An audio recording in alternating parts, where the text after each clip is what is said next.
ministro Alexandre de Moraes, do Supremo Tribunal Federal, determinou a prisão do presidente do Partido Trabalhista Brasileiro, Roberto Jefferson.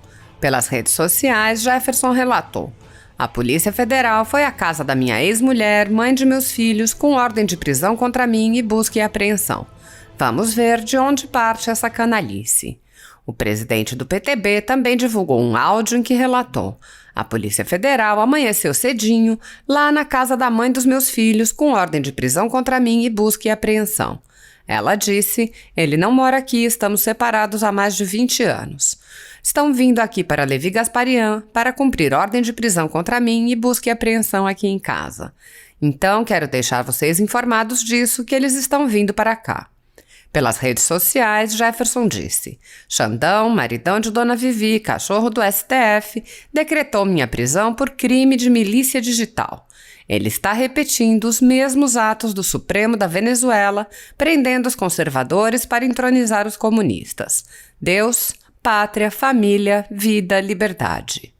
Veículos da velha imprensa, em especial do Grupo Globo, informam que a prisão foi decretada no âmbito do novo inquérito aberto de ofício pelo ministro para investigar suposta participação em uma organização criminosa digital montada para ataques à democracia.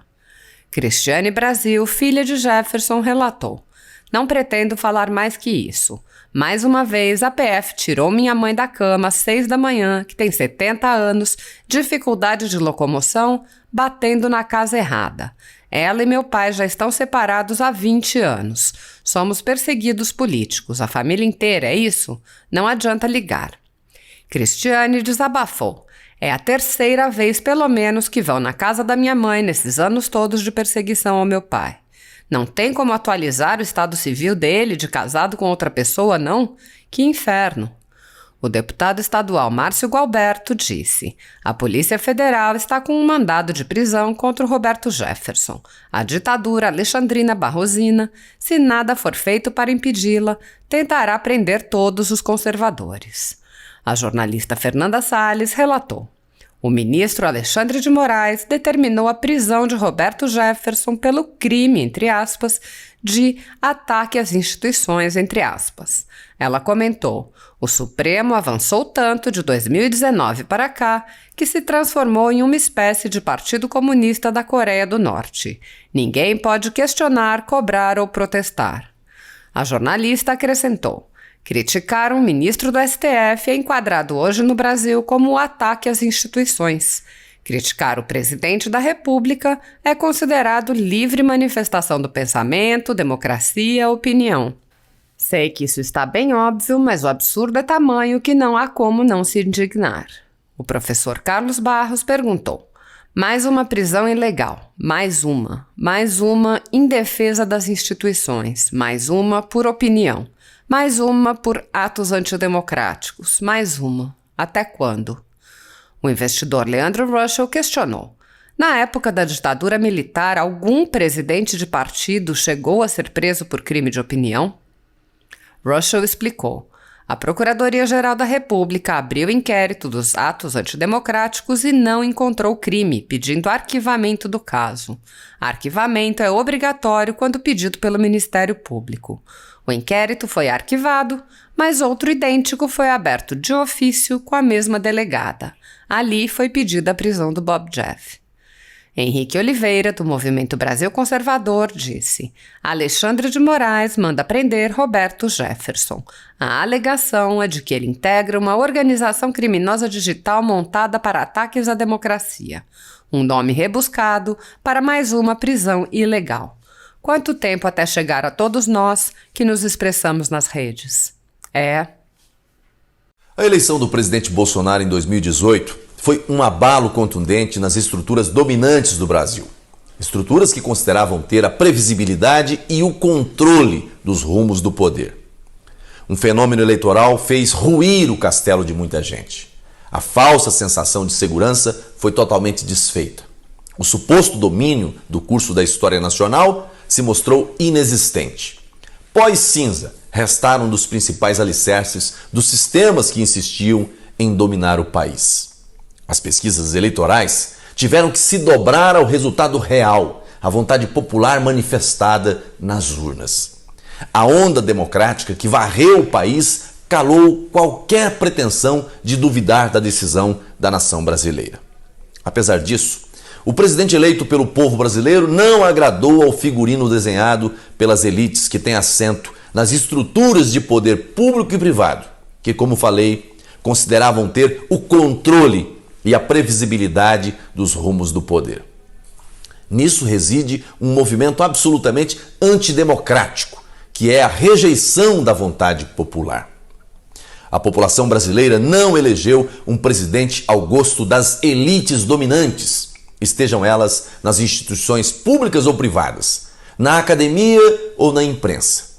O povo brasileiro escolheu um presidente diferente do que o modelo esperado pelo establishment.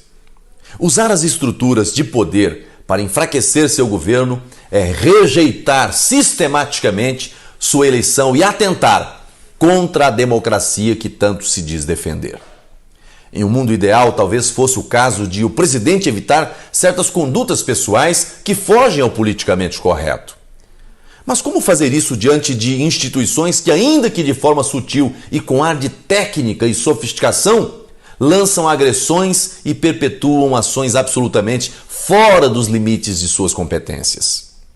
Que alternativa tem o presidente senão continuar sendo expressão da voz popular, que não está satisfeita, por exemplo, com os posicionamentos políticos de membros da Corte Maior de nosso país? As ruas estão dizendo isso repetidas vezes. O Supremo Tribunal Federal deixa de agir dentro dos contornos da Constituição Federal quando patrocina causas políticas, fala fora dos autos, palpita, imiscui e age na prática de atos típicos e privativos do Legislativo e do Executivo. A militância política em torno de uma pauta legislativa, como é o caso do voto auditável, é um exemplo. Outro exemplo, esse de verdadeira arbitrariedade, é a abertura de inquérito por sua iniciativa única e exclusiva, sob sua direção e sem controle de objeto ou de prazo. Um inquérito natimorto, como disse o ministro Marco Aurélio, mas que continua vivo e produzindo filhotes igualmente grotescos e bizarros. Agora, fala-se abertamente na inclusão de investigação nesse inquérito de supostos atos relacionados à subversão da ordem e incentivo à quebra da normalidade institucional e democrática. Nada mais aberto e impreciso. O STF somente pode apurar eventual infração à lei penal ocorrida na sede ou dependência do tribunal. E isso quando envolver autoridade ou pessoa sujeita à sua jurisdição. Nesse caso, a competência para investigar eventual quebra da normalidade institucional e democrática se daria por serem os ministros os pais da democracia? Todo ato supostamente criminoso deve ser investigado, mas respeitando-se o que determina a Constituição Federal, que fixa claramente a competência dos poderes e instituições da República. Há muito tempo, a Corte Maior do país, que deveria ser a guardiã da Constituição, age a despeito dela e encontra ressonância em setores que nutrem o sentimento de insatisfação subjetiva com o atual presidente. Como exigir do presidente mais comedimento e não o defender diante desse desequilíbrio institucional que não foi por ele criado? O Supremo não é antidemocrático quando legisla ou caça competências do Executivo, agindo por motivação política ou ideológica? Não é antidemocrático quando abre e conduz inquéritos sobre atos indeterminados, absolutamente distantes da expressa e específica previsão do seu regimento?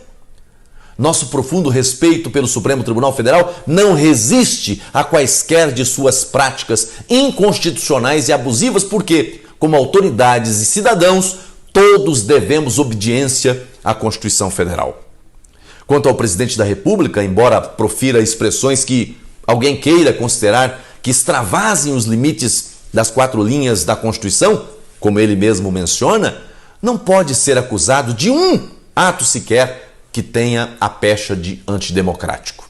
Assim, se as elites insatisfeitas com o governo Bolsonaro querem ter autoridade moral para criticar o presidente, que se manifestem também contra toda e qualquer postura que atente contra a nossa carta maior, não ignorando o que lhes interessa ignorar e dando ênfase ao que lhes interessa maximizar.